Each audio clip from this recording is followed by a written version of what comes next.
What's going on, everybody? This is Chris Classic dropping a break log. Yes, I am taking a break. I was going to do a car vlog, but I was trying to make it to work on time. Thank God I did. Speaking of God, nobody tells you that God loves you, Christ loves you, and I love you as well. I'm praying for you guys through whatever you're going through, even if you're not. It's okay to have a relationship with God and just talk to Him and be thankful for His Son and thankful for the Holy Spirit that we're supposed to be amongst, so we can all move as one body. So always remember that. Make sure you subscribe to the Take It Home podcast, where I talk about professional wrestling topics, and I put in my matches as Classic Alpha, a professional wrestler of 13 years. Make sure you also subscribe to C3 Ultimate Wrestling. That is me and my wife's company that we will finally get back 100% August 30th at the 11th hour. That'll be in Dyer, Indiana, back at Harold's private venue. Tickets are on sale now on Eventbrite. They are $5 off on Eventbrite, but they'll be $5 more at the door. Bars. I wanted to talk about one of the hottest things that has been happening on social media /X/Twitter and stuff. And that is the Twitter exchange between Javon Evans of NXT and Ricochet of AEW. Now, Ricochet has been on a tweeting tirade ever since he was released and showed up in AEW, and a lot of people says he's been taking a lot of L's, and some people know that he gets a lot of traction on what he says and stuff like that. It works for him sometimes, and it does not work for him some of the times. Now, I'm going to be transparent about how I feel about this before I go into detail.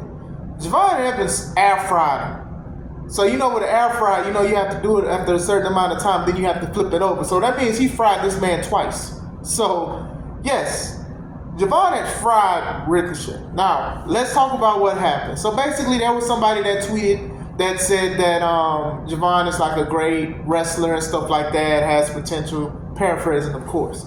So then Ricochet was like, well, I'll beat him. Ricochet's just been saying random stuff or stuff that don't pertain to him, or, just something to stir up controversy. So, small back and forth between both of these guys, Javon and Ricochet. And Ricochet brings up that he was under Shawn Michaels' tutelage and stuff like that while Javon was 12 years old. Javon is very, very young. So, he basically was trying to OG him, if that makes sense. Like, hey, you need to watch what you're saying. And then he's like, if Tony says so, I'll still beat you, basically. A lot of people try to do the OG route with certain situations, which is weird because when Ricochet was younger and a lot of the OGs would try to tell him certain things, he'd either disregard, or he'd take some of it with a grain of salt. And sometimes he would actually use it.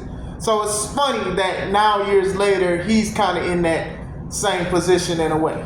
So Javon, he says basically, you was under Shawn Michaels, pause no Diddy, his tutelage while I was 12, and then now you're wrestling in front of 2,000 people basically for a crackhead. Now, when he says crackhead, he's referring to Tony Khan, because a lot of people think that Tony Khan be messing with that white girl, Christina Aguilera. They think that he's Tony Khan Tanner. They think he be messing with that booger sugar.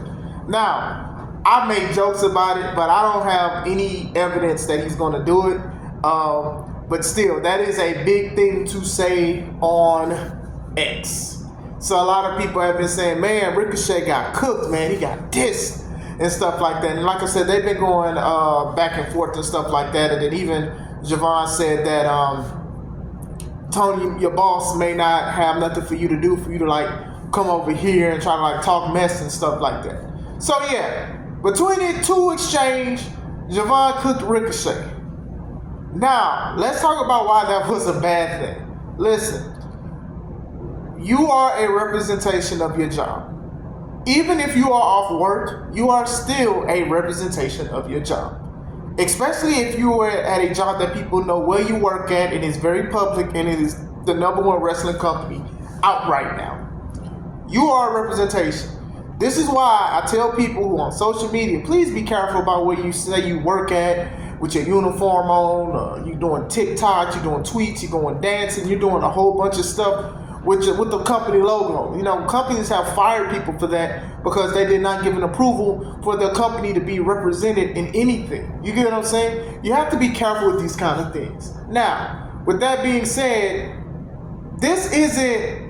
I don't think WWE kind of got on Javon because for the sake of Tony. Like, how dare you? You're disrespecting Tony Khan. They care less about Tony Khan. I think the thing is what you represent. Now, Javon Evans is a fast rising star. He's very talented. A lot of people like him. And the high flying things, they catch a lot of kids and stuff like that. Also, WWE is doing a lot of stuff. I know it's NXT, but it's basically the same thing. Like, come on now. It's just a subset of it. When one popular wrestler can call somebody a crackhead, that's not good PR. It's definitely not good PR, especially if you are a good guy. If you're known as a good guy, and even though you tweeted, you didn't really say it, but you tweeted and you said somebody messing with that pod, that's a problem. Vince was very adamant on trying to control people's social media and stuff like that, and I could kind of see why. I remember when WWE was under Vince regime, WWE they made Facebook pages for people like Sasha Banks and Charlotte and them. Like, it wasn't them running it; it was somebody running the pages and stuff. But they would post stuff and accolades and videos and stuff like that because they wanted. Vince kind of understand too that what they do outside of work, it still represents them. So, like I said, I know a lot of stuff has been wild. WWE has been WWE Uncut, a lot of twerking, a lot of dancing, a lot of social media stuff, a lot of cursing and profanity and stuff like that. And I'm sure a lot of people enjoy it. I've looked at stuff and I've laughed and stuff like that, and I've shared and things like that. But at the same time, you still have to be careful about what you do in the company.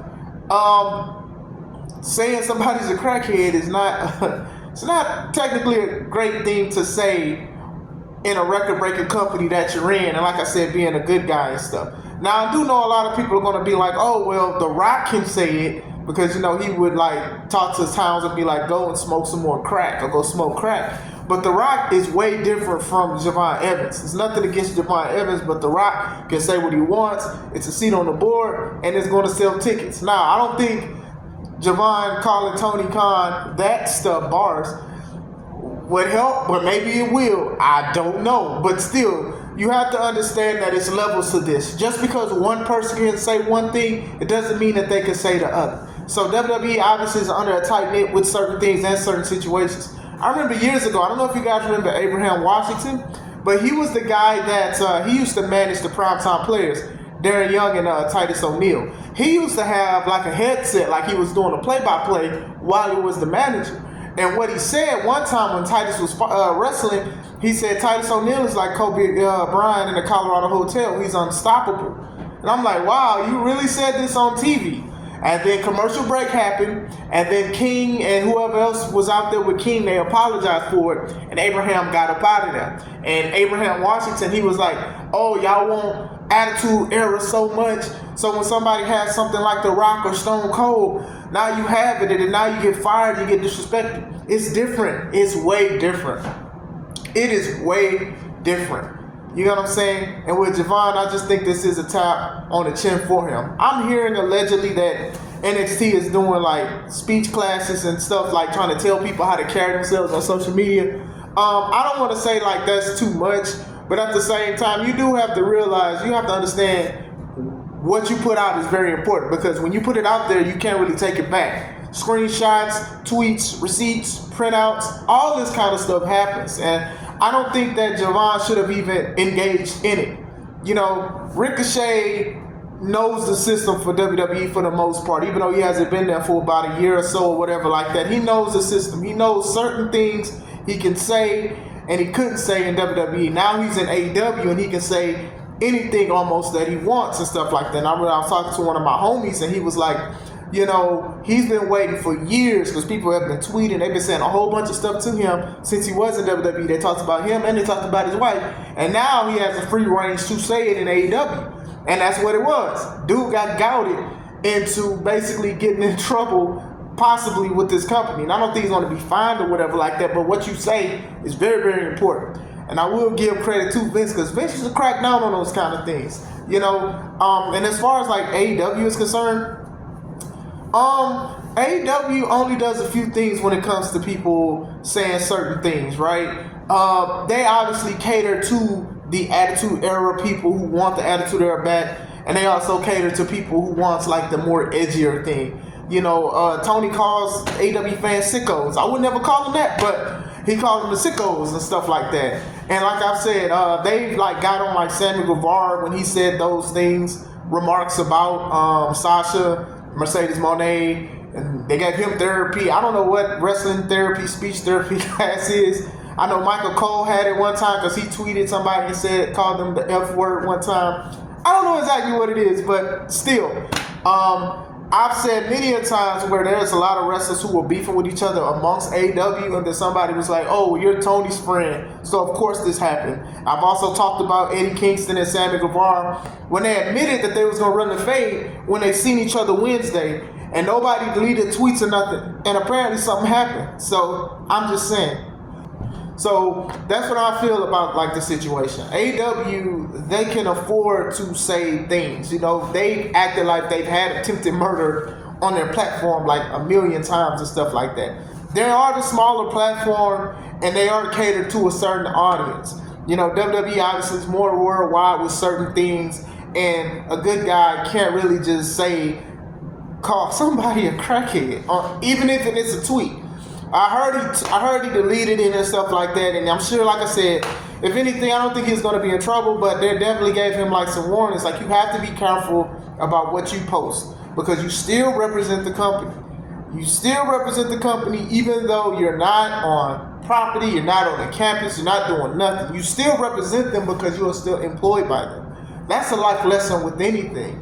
Just because you feel a certain way about the company you work for, you may like it, you may not. Whatever you do outside of it can affect what happens to your job and the longevity of it. To me, it's common sense, but I know that we are living in a time where people are like, "Oh, freedom of speech, speak your mind, speak your mind." You're free to speak whatever you want to and how you want to. However, consequences come with that, regardless if it's positive or negative. So like I said, Ricochet knew what he was doing this whole time. I'm not sitting here saying he's trying to stir the pot per se, but he can tweet anything he wants because he's at a company that doesn't really care about what he tweets and stuff. Javon Evans is in a company where you are a representative of the company, and you can't say things like he said about Tony Khan. It doesn't even matter that it was Tony. If he called Ricochet that, I think that he will get in trouble for it because of the image that they're trying to do with certain people. Is it hypocrisy when it comes to it? Yes, because The Rock can say something like that and Javon cannot. But at the same time, let's talk about the superstar. Let's talk about the megastar. Javon isn't there yet, and he's at the right spot to get to that. So you have to let stuff go. There's a lot of wrestlers that get mad that they can't say or tweet or respond like they want to. So I don't think it was best for Javon to say what he did. He air fried Ricochet. He did. He air fried him. But at the same time, now we're talking about, having to delete tweets and all of this stuff. And will he get in trouble for these kind of things? Because I'm sure that WWE has told them to be careful about doing stuff. However, WWE is letting them do certain things that they want to do. WWE Uncut. I ain't got no wrestling boots on the dance floor. All that. Y'all know them songs. I'm just saying in general. So, what do you guys think? Did you look at the tweets? Did you laugh? Did you enjoy it? Do you think that Javon should get in trouble for it? Should wrestlers be careful about what they tweet? Let me know. I hope you guys have a wonderful day. This is Chris Classic. Let's take it home.